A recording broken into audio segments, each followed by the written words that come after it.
Egypt's shepherd kings. In the eastern delta, which is the primary grazing land in Egypt, the number of Asiatic Bedouins and shepherds had been steadily increasing. By 1720 BC, this pastoral people had taken control of Avaris and established it as the capital for what became the 15th dynasty of the Hyksos, meaning shepherd kings. Hyksos power spread gradually, and in 1674 BC they took over Memphis and ruled most of northern and central Egypt for about a century. Thebes and Nubia in the south had their own kings, and they all seemed to coexist. Nevertheless, in most of Egypt, a major revolution had occurred, which may have been helped by the more advanced instruments of war the Hyksos brought, such as horses and chariots, body armor, improved swords and daggers, and a much more powerful composite bow. Eventually, these new weapons were assimilated by the Egyptians and turned back against their conquerors. Although the Hyksos takeover does not seem to have been a sudden invasion, it was a social revolution by often despised foreigners. This turmoil is described in the Admonitions of our Prophet by Ipuwer, which was once thought to be from the first intermediate period after the Old Kingdom. However, recent scholarship indicates that this more likely describes the second intermediate period. This priest laments the chaos that has come upon Egypt. Workers refuse to carry their loads. Bird catchers are ready for battle. Farmers carry shields. A man considers his son an enemy. The virtuous mourn, because strangers have become Egyptians everywhere. Wrongdoing and plunder is everywhere. Poor men have become suddenly rich. The heart is violent, and plague stalks the land. Women are barren, and children are left to die because of lack of food. Embalming has ceased as the dead are thrown in the river. Every town has decided to drive out the powerful. Like a potter's wheel, revolution is turning all things. Rivers are bloody and people thirsty. The southern land of Upper Egypt has become separated, and no longer does tax come in from there. Foreigners have spread throughout the land. Homes are destroyed, and the lady is now hungry and in rags like a handmaid. The wood, gold, and other material that was imported for handicrafts is no more. The delta and its crafts have been taken over by strangers. Everything is going to ruin. Laughter has been replaced by grief. Magistrates are hungry and in need. Judicial writings and lists from public offices are taken away. Serfs are now masters of serfs. The secrets of embalming and magic spells have been given out. The king has been taken away, and kingship in the land is spoiled. Officers are driven out. The land is full of confederates robbing goods. Travelers are ambushed on the road. No fruit or herbs are left even for the birds, and people eat the swine food. Cattle and geese are being slaughtered by butchers who never did so. Those who were poor are now wealthy, and vice versa. The delta weeps. The king's storehouse is for everyone, and the palace does not get what it is due. At one point, this prophet asks that the enemies of the noble residents be destroyed, but none are found to stand and protect Egypt. Near the end, he hopes that perhaps the Negroes and the Southerners will do so, but all the foreign countries are afraid of the Bedouins. Obviously, this piece is the view of a priest in the establishment that has been thrown out of power, and we have no surviving literature representing the Hyksos point of view. Therefore, it is difficult to judge this revolution from such a one-sided perspective. Generally, the Hyksos seem to have assimilated themselves as Egyptians, but they were later driven out and chastised by Egyptian propaganda. Although a revolution occurred, the Hyksos kings were tolerant of Egyptian customs and religion, even as they were taking them over. They adopted the Egyptian Set as their god in Avaris, and found in him many characteristics similar to their god Baal. The Hyksos traded widely, and the name of their king, Kion, has been found in Knossos, Palestine, and Baghdad. Eventually, a quarrel occurred between the Hyksos king Apapi and the 17th dynasty Theban king Seqenenre, whose mummy indicates a violent death. The last king of the 17th dynasty, Kamose, wanted to attack the Hyksos, but his courtiers argued for the status quo, which allowed them to farm unmolested and graze their cattle in the delta. In a stela, Kamose promised to destroy the towns that gave themselves over to serving the Asiatics, and he began by attacking with Medjay troops the southern Hyksos garrison at Nefrusi. Having intercepted a message from the Hyksos to the Cush asking for an alliance, Kamose took over the oases, controlling the desert route to the south. The expulsion of the Hyksos, however, was accomplished by Kamose's younger brother, Ahmose, who for this is honored as the founder of the 18th dynasty and the New Kingdom. The forces of Ahmose were able to sack Avaris. Soldiers who proved they had killed enemies by bringing back their hands were rewarded with gold, land, and captives as personal slaves, fostering a military aristocracy. After driving the Hyksos off of Egyptian land, the Asiatics were besieged at Cherubin in southern Palestine for 3 years, and then additional campaigns were made by Ahmose in Nubia to replace the Cush as the power receiving tribute. New Kingdom begins. After conquering the Cush, Ahmose had to return twice to put down insurrections. The women in the family of Ahmose had considerable influence, including his grandmother, mother, and his sister Nefertiri, whom he married. The latter two were given the religious office of God's wife of Amun, beginning the worship of queens as divine as well as kings. Much of the wealth from foreign conquests went into the temples of Amun-Re. This policy was continued by Amenhotep I, who became king of Egypt in 1546 BC. Zuraroi, the commandant at Buhen, was made viceroy of Nubia, an office which became a training position for crown princes. Amenhotep abandoned the building of pyramids and was the first to separate the temples from the tombs, and he established the burial site for new empire rulers in the Valley of the Kings in western Thebes. A general, Thutmose I, succeeded to the throne by marrying the royal heiress and God's wife, Ahmose.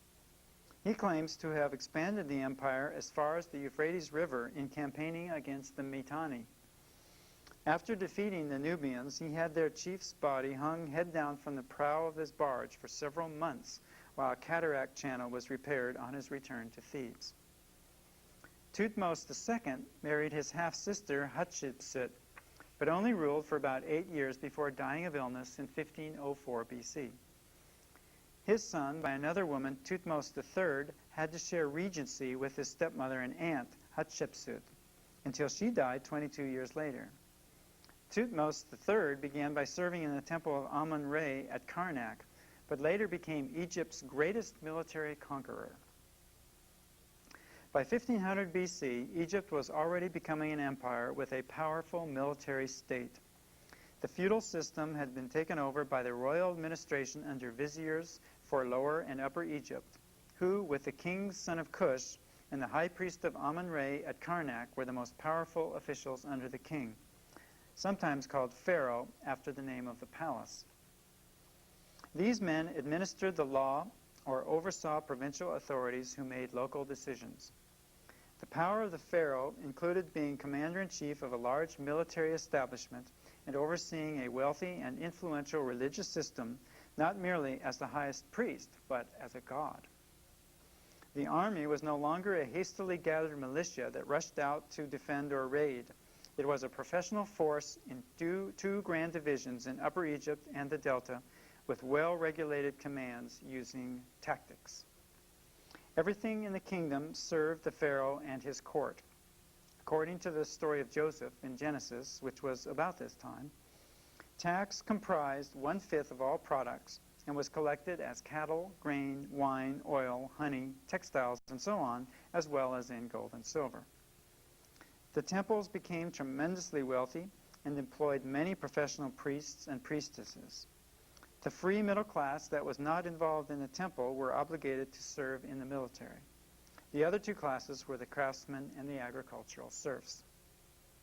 Justice depended on the character and wisdom of the viziers, as there is no record of any written laws, though they did have the concepts of law and justice.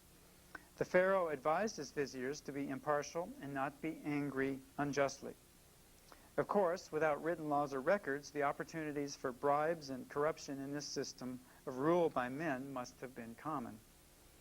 Religion also became corrupted as believers were sold scarabs and copies of the Book of the Dead that guaranteed the sins of their hearts would not speak when they were judged after death. The three divine qualities of the pharaoh were supposed to be authority, perception, and justice. But of course, one wonders. What kind of justice is this which puts one man on the top of a great pyramid of people whose entire lives are used to serve his desires? This monolithic organization of society that garners and protects wealth by foreign wars and exploitation, not only of Egyptians, but of other peoples as well, did not seem to promote a very equal distribution of its benefits. Religion and the fear of judgment after death were also used to bolster the patriarchal system. Yet even when the king was overthrown by a foreign people, they had nothing better to put in its place, and so were overthrown themselves. Egypt developed into a great civilization, but from what we know, it does not seem to have been a very just or compassionate one. Yet, with the authoritarianism for centuries, it was a stable society that usually provided for the needs of the people, promoted some into a literary culture through education, and allowed people to worship God, look forward to a life after death, and learn from their experience in this one. The Book of the Dead. Other than the blessing of the Nile water and their control of it, the Egyptian belief in life after death was perhaps the most important part of their culture and probably helped to stabilize their society for so many centuries. The ideas that developed into the book Egyptologists have called the Book of the Dead go back before the beginning of Egyptian civilization and their first historical king, Menes. The pyramid texts of the 5th and 6th dynasties were intended to help and guide the king in awakening after death in the next world. In the Middle Kingdom, the hieroglyphics were written on the coffins of those who could afford them, and by 1600 BC they were written on rolls of papyrus and could be purchased or written by even more people. The author is said to be the god Thoth, whom the Greeks identify with Hermes, placing these in the Hermetic or magical writings attributed to thrice great Hermes. The usual Egyptian name in the Theban period for the book was Pert-em-Ru, which has been translated as coming forth by day, or coming forth from the day, or manifested in the light, and was sometimes called making perfect the blessed dead. I suggest the essence of the meaning might be awakening in the light. The book is based on the myth of Osiris, who was assisted in his resurrection by his sister Isis and their son Horus. The king, and later any deceased person, is identified with Osiris, and the book gives that soul magical incantations to chant after death to be accepted and guided to the blessings of the next world. The doctrine of eternal life is found in the 5th dynasty statement that the soul goes to heaven when the body goes to earth. And eternal life is associated with the sun god Re, and explicitly mentioned in an inscription for Pepi I. In the 84th chapter, the deceased is to say, "My soul is divine, my soul is eternal." The Egyptians had various words to describe the soul and different aspects of consciousness, and it is difficult to know now exactly what they meant. Ba, depicted in hieroglyphics as a bird or a human-headed hawk, is usually translated simply soul and meant sublime or noble. It could leave the body at death and revisit the tomb to reanimate the body. It was able to go to heaven and dwell with perfected souls there. Closely associated with the Ba was the Ku, which meant shining or translucent, and is usually translated intelligence. It could also mean spirit, for the Ku of the gods lived in heaven, which is where the human Ku went after the prayers said for the dead enabled it to do so. More difficult to interpret is the Ka, which could mean image, genius, double, character, disposition, or mental attributes. For a long time, the term ghost might have been used. Today, we probably would say psyche. The goal for the deceased was to be by the side of God in the most holy place, to become divine and an angel of God, and to be triumphant and have his Ka be triumphant. The long and complete Papyrus of Ani is from the 15th century BC and represents the royal scribe Ani identifying with Osiris in these post-mortem experiences. In addition to their literary qualities, these books contain many drawings in colored ink that are quite artistic, depicting the funeral scenes and mythological characters. The text begins with Osiris Ani, praising in a hymn Re, as the king and creator of the gods, coming forth as a living soul to see the Ka of Osiris, the scribe Ani. He hails the gods of the soul temple who weigh heaven and earth in balance. Witnessing and recording this are Thoth, the messenger of the gods, and Mat, the divine representation of justice. He asks to see Horus with Thoth and Mat guiding his boat to heaven so that his soul may come forth and go wherever it wants. For his Ka, he asks splendor in heaven, power on earth, and triumph in the next world. Ani's heart, representing his conscience, is weighed in a balance against a feather, symbolizing justice, Mat. Ani expresses the hope that no sins or lies will speak against him, and Thoth declares that the heart of Osiris has been found true and without evil by trial. Horus then takes Ani to Osiris, saying that Thoth has found him true and just, asking for cakes and ale. Ani is speaking to his own Ka, asking to be favored like Osiris by the beautiful god and Lord of the world. Ani asks that the way be opened to perfected souls in the hall of Osiris, so that he may enter with a bold heart and come forth in peace. He aims to avoid the guardian of darkness who is feared by those who live in crime. A priest dressed in a leopard skin introduces Ani and his wife to the gods who have destroyed the friends of Set, the rival of Osiris. Through the recitations, the deceased may come forth purified after death and escape every fire and foul thing forever. In giving his heart to Osiris, Ani states that he has gotten mastery over his hands and arms and feet and gained the ability to do whatever his Ka wants. He prays that in the next world his soul will enter into his glorified body with hands filled with justice. As the scribe who told of the divine offerings of the gods and oversaw the granary of Abydos, Ani asks to come to the eternal land ordained for him. The title of the 133rd chapter means making perfect the Ku, intelligence, in the next world in the presence of the gods. Then his soul is to be transformed, and he prays, "Grant thou that I may pass on my way with the godlike ones who rise up. May I be set upon my resting place like unto the Lord of life. May I be joined unto Isis, the divine lady. May the gods make me strong against him that would do harm unto me. And may no one come to see me fall helpless. May I pass over the paths. May I come into the furthestmost part of heaven.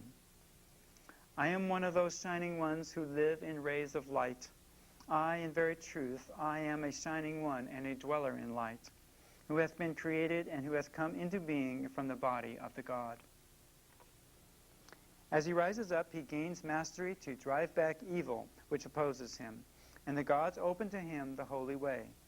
He declares that what his Ka abominates has not entered into his body. His soul is God and eternal, the creator of darkness, and he has appointed to it a resting place in the highest heaven. He has done away with his faults. He has come forth to give light in darkness, and lo, it has been made bright. In the 125th chapter, the chapters are numbered by a different text, and therefore they're not in sequence in Ani's papyrus.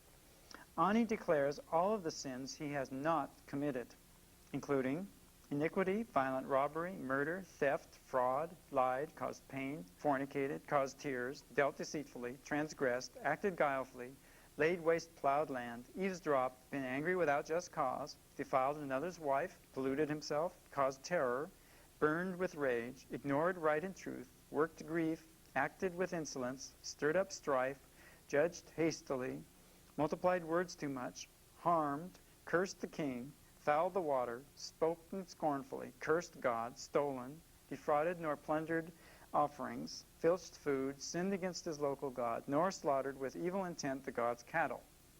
This list gives us an idea of the moral values of the time, though a negative confession prepared before death does raise questions of sincerity. Isis comes to protect him and embrace Osiris Ani, who is triumphant in peace and in right and truth, and Ani declares himself a perfected soul. Finally, he concludes with a hymn of praise for Osiris, the god of gods, asking that his ka be able to go into and come forth from the next world. Though this guidebook to the next life, being based on magic, has many superstitious beliefs, such as stating certain words at the gate of each of the various gods in the next world, the hope of a better life after death surely must have motivated most people to strive to be good and conscientious in this life, realizing perhaps intuitively that eventually they have to atone for whatever sins they may commit. By having a clear conscience, they would be able to rise higher to a better existence. This book also shows their belief that they must face death and its judgment themselves, and that they will stand or fall by the quality and strength of their own consciousness. So returning now to Mesopotamia and Babylon, and the transition to Babylon. As Sumerian literature was being collected and appreciated, little kingdoms like Isin and Larsa competed in the south, while Assur rivaled Eshnunna in the north. The Semitic-speaking rulers from the west freed people from their obligations to the city-states and their temples by relieving them of their taxes and forced labor. Encouraging private property, a society of large farms and enterprising merchants reduced the temples to competing landowners and taxpayers to the state. Sumerian religion declined along with the power of Enlil's city of Nippur. After a dynasty emerged in Babylon in 1894 BC, the new god Marduk replaced Enlil in the creation story. Idin Dagan, named after the wheat god Dagan of Mari, where his grandfather Ishbi-Ira had begun his conquests, occupied Sippar and ruled over the entire southern Euphrates region. This Semite ruler used the Sumerian language in official inscriptions and gathered Sumerian literature into a library at Nippur. Lipit Ishtar, whose moderate law code regulates inheritance, real estate business, hiring contracts, and privately owned slaves, described himself as the humble shepherd of Nippur, the stalwart farmer of Ur. Here is an example of one of his laws showing how responsibility was based on awareness. If a man without authorization bound another man to a matter to which he, the latter, had no knowledge, that man is not affirmed. He, the first man, shall bear the penalty in regard to the matter to which he has bound him. Unquote.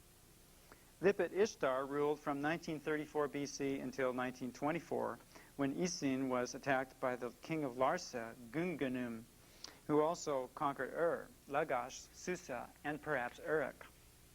He was followed by usurpers so afraid of divine wrath that Ira Imiti crowned his gardener, but died himself from swallowing boiling broth. The gardener Enlil Bani went on to rule over a greatly reduced kingdom of Isin for 24 years, until 1837 BC.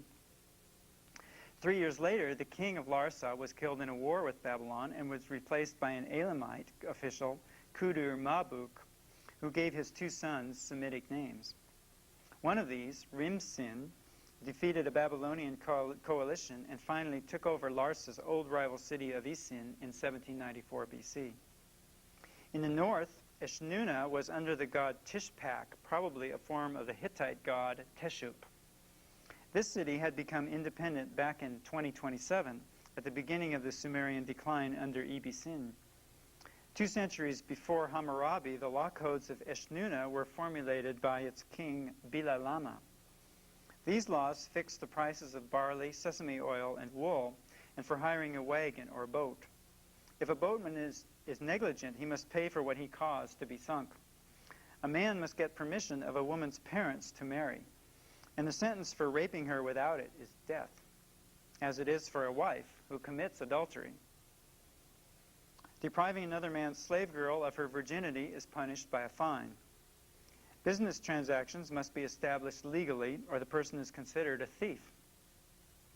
Injuring another person's body parts are compensated for by fines in silver instead of by retaliatory maiming.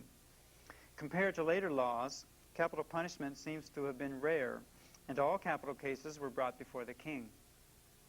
People were responsible for vicious dogs and oxen known to be dangerous, but even if an ox gores a man or a dog causes his death, the penalty is still only a fine. However, if the authorities make the builder aware that a wall is threatening to fall and he does not strengthen it, but it falls and kills someone, then it is a capital case under the king's jurisdiction. Once again, increased awareness brings added responsibility. In the middle of the 19th century, Ashnuna was expanded by Epik-Adad II as far north as Assur on the Tigris. But soon Assur joined with Nineveh to form an Assyrian kingdom, which, along with Mari, Babylon, and Larsa, surrounded Ashnuna. The kingdom of Mari was extended as far west as the Mediterranean Sea.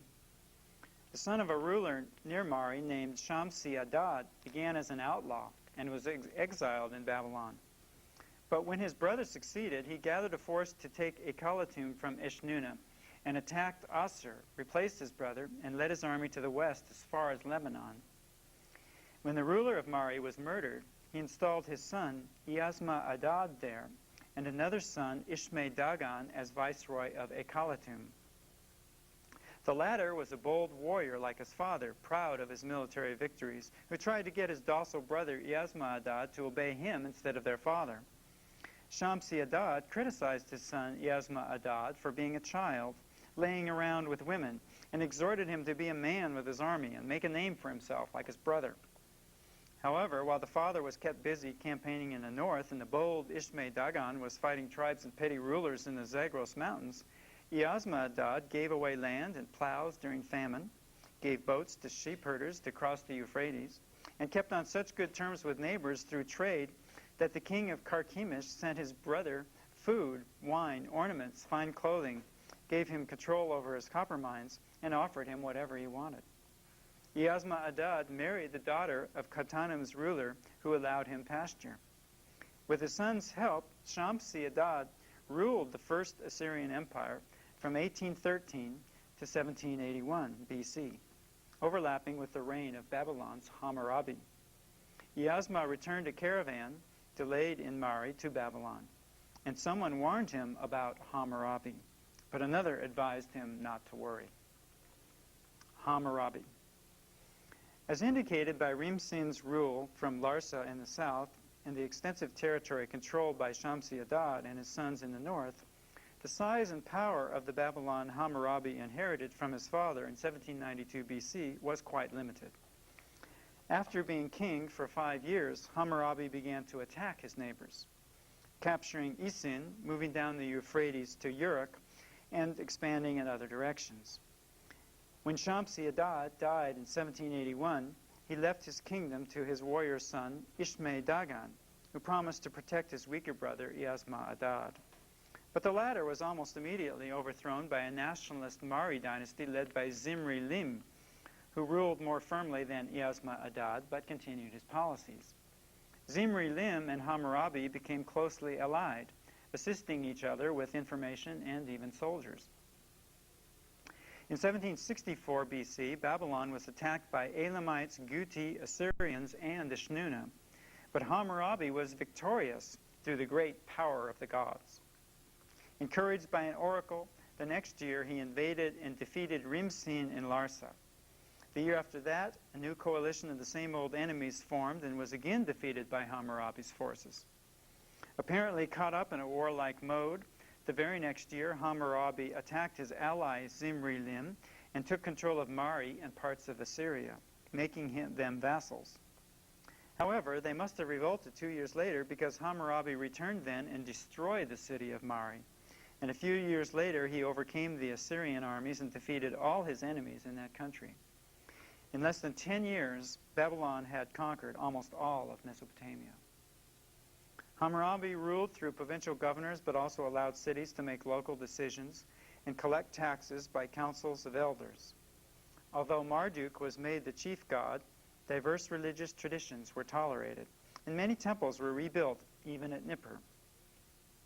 Hammurabi is best known for the code of laws he promulgated near the beginning of his reign, and had carved in stone in temples shortly before he died. The noble purposes of these laws were to cause justice to prevail in the country, to destroy the wicked and the evil, that the strong may not oppress the weak. The actual precedents of real cases which made up the code will show us more clearly what his concept of justice was. The code refers to 3 classes of people: Awelu, who were free, Mushkenum, or commoners who were dependent on the state, and Wardu, who were slaves. Crimes against Awelu were more severely punished, but an Awelu also was expected to be more responsible. The first law is that if an Awelu accuses an Awelu of murder but does not prove it, the accuser is to be put to death. Similarly with a charge of sorcery, but in this case the proof is determined by throwing the accused into the river. If he survives this, the accuser is put to death and the accused takes over his estate. Those who steal property from the temple or the state are put to death, as are those who receive such property from the thief. In some cases, the thief can pay 30-fold restitution to the temple or state or tenfold to an individual. But if he does not have it, he is put to death. The penalty for having property without a witnessed contract or for cheating or lying about it is death. Death is also the penalty for harboring a slave or helping one to escape. A soldier can be executed for hiring a substitute. A priestess can be burned for entering a wine shop. If an Awelu cannot pay an obligation and has to sell the services of his wife, daughter, son, or himself, 3 years are required before their freedom is reestablished. Adulterers are bound and thrown into the water. But if the husband spares the woman, the king may spare his subject. If an Awelu commits incest with his widowed mother, both are burned.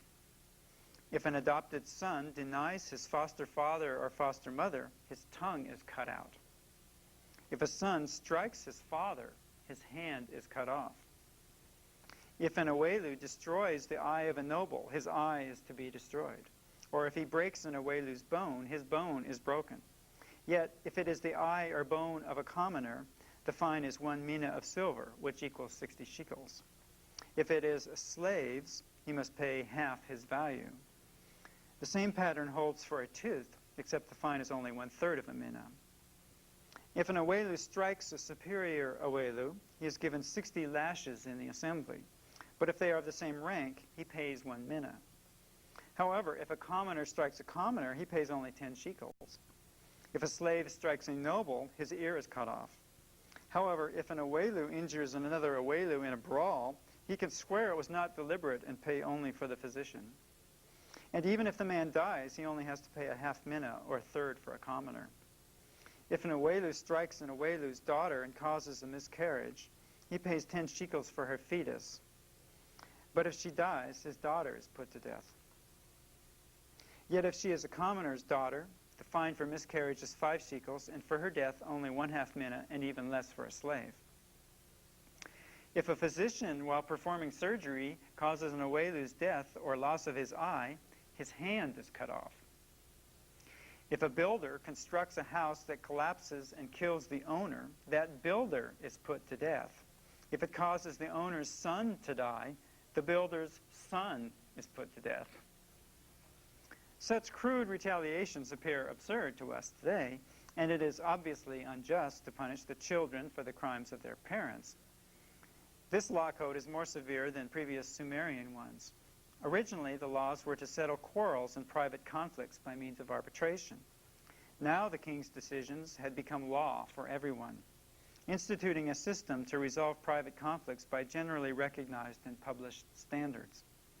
Yet the laws reflected the social and economic inequalities as well as the penchant for using retaliatory violence as a reaction to problems. With the exception of Marduk, the Babylonians continued to worship the Sumerian gods, though with their Semitic names. Temples were still important and contained the usual lodgings, libraries, schools, offices, workshops, stores, cellars, and stables. Religious ceremonies were performed every day with musical instruments, hymns, prayers, and sacrifices. Priests had sons who were taught in the schools. Clergy included chanters, exorcists, and dream interpreters. Priestesses could marry, but were not allowed to bear children in the temple where sacred prostitution continued. Houses were still built in the Sumerian manner with enclosed courtyards and a family chapel for the statuettes of the household gods and a place for burials. Kings such as Zimri-Lim and Mari built large palaces surrounded by enormous walls. Interior walls were thick and tall and had no windows, but light came in through doors and openings in the ceiling. Numerous letters have been found by which kings communicated with their officials. Hammurabi intervened in Larsa to make legal judgments, appoint officials, summon them to his court, and order the digging of canals. Iasma-Adad and Zimri-Lim after him both conducted a census among the nomads. Decline of Babylon. Hammurabi died in 1750 BC and was succeeded by his son, Samsu-Iluna, who ruled until 1712, but he had to handle numerous revolts.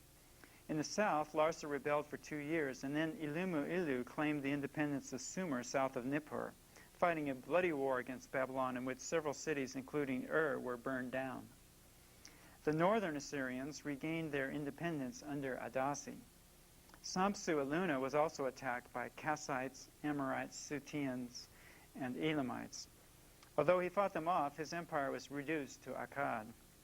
The next 4 rulers of Babylon held on to this area as Kassites were moving in and settling. Ammi-Saduqa, who ruled Babylon from 1646 to 1626 BC, left us an edict indicating he tried to reform economic conditions by decreeing justice for the land, ordering the cancellation of most debts and back taxes. Officials who had collected by constraint had to give refunds or die, as could creditors who sued for payment of loan on a house, though merchants still had to keep commercial agreements.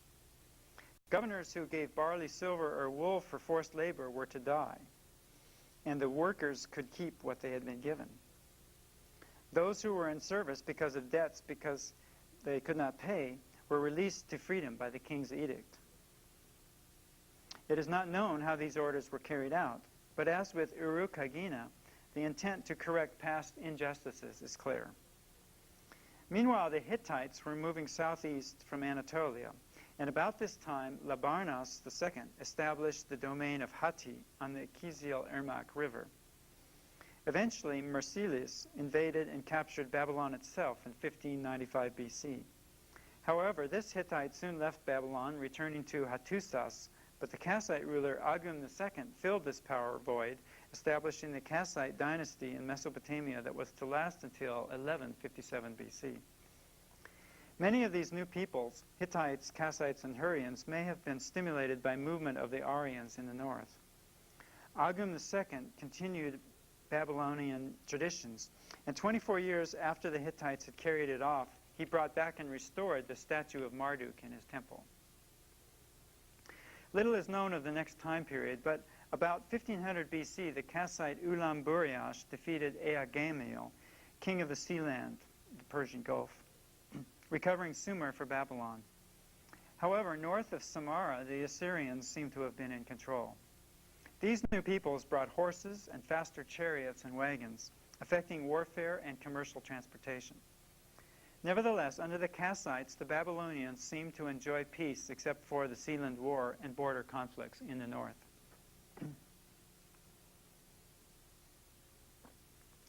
Babylonian literature. A creation story known by its first words as Enuma Elish, meaning when above, was recited on the 4th day of Babylon's New Year's festival, held annually at the beginning of spring. Its 7 tablets are almost complete and reveal a Babylonian cosmogony still influenced by the Sumerians, but clearly new in its assertion of the new god Marduk. This epic begins on high when nothing existed but Apsu, Tiamat, and their son Mumu. These parents bring forth Lamu and her sister Lahamu, and then Anshar and his sister Kishar. The latter pair surpassed the previous in stature and gave birth to Anu, the sky god who begets Nudimmud, also known as Enki or E, a god of wisdom. The younger gods were noisy and rambunctious, disturbing the rest of their grandparents, Apsu and Tiamat. Unable to sleep, Apsu wanted to destroy them, but Tiamat cried out in anguish, though Mumu agreed with Apsu. E understood everything, and using magic, he caused Apsu to sleep so that he could remove his crown and splendor. Then E killed the subdued Apsu, locked up Mumu, and established his abode on Apsu with his wife Damkina. She gave birth to Marduk, who E made equal to the gods. Clothed with the array of 10 gods, Marduk was powerful and majestic. Anu created 4 winds which caused waves and disturbed Tiamat, upset at hearing that Apsu was slain. Tiamat was restless and put Kingu in charge of an army of gods to avenge Apsu. When E heard of it, he went to his grandfather Anshar, who told him to go to battle. In the destroyed portion of the text, apparently E failed. So Anshar turned to his son Anu, advising him to speak to Tiamat. But perceiving her plans, he had to turn back. Then Anshar, the father of the gods, told the assembly that the valiant Marduk would be the avenger of his father E, who called Marduk into his private room and told him the plan of his heart. Marduk assured Anshar that he would trample on the neck of Tiamat, and asked him to convene the assembly of gods to proclaim his new supremacy. Anshar sent Kaka to Lamu and Lahamu to bring the gods to him for a banquet. Having enjoyed the food and smelled the wine, they declared that Marduk's destiny is unequaled and his commands not to be changed, giving him kingship over the whole universe. They told him to preserve the life of those who trust in him, but not those who espouse evil. Marduk demonstrated his new power by destroying a garment and restoring it in front of them, by the power of his word. Rejoicing, they did homage to Marduk as their king, saying, "Go and cut off the life of Tiamat." Taking the weapons they gave him, Marduk harnessed his terrible storm chariot and went to challenge Tiamat to single combat. He enmeshed her in his net. When she opened her mouth, he drove in the evil wind which distended her belly. Then he shot an arrow which split her heart. When her life was destroyed, he stood on her carcass. Marduk imprisoned her followers and broke their weapons. Then binding Kingu and taking from him the tablet of destinies, Marduk put his seal on it and fastened it on his breast. He split Tiamat into 2 parts, half in place as the earth and half for a roof as the sky. He crossed the heavens, and as the counterpart of Apsu, he established Ishtar, where Anu, Enlil, and E could live. Marduk created stations for the great gods, setting up the stars in the signs of the zodiac, dividing the year into 12 months, with 3 constellations in each. He caused the moon to shine as the ornament of the night. He set up humans so that they could serve the gods. Marduk assembled the gods, and they decided to punish Kingu for having caused the revolt. With his blood, they created humanity, imposing services to set the gods free. For a sanctuary, they made Babylon. Then they all enjoyed a banquet with music and praised the 50 names of the divine Marduk. This war of the gods is a terrible projection of human strife. The younger generation of gods is favored to justify Babylon's having overthrown those who came before. Once again, woman is trampled under the foot of male dominance. Tiamat, in this case, symbolizing the primordial chaos which has been overcome by divine power. This violent poem was surely used to foster Babylonian patriotism and the worship of their god Marduk. The origin of astrology is indicated by the 12 signs of the zodiac, plus the additional 36 constellations, which represent the 10-degree decanates, making a total of 48 constellations, which have been passed on to this day as the basis of astrology. The Sumerians had been observing omens for centuries and comparing human experience to their astronomical observations from their ziggurats.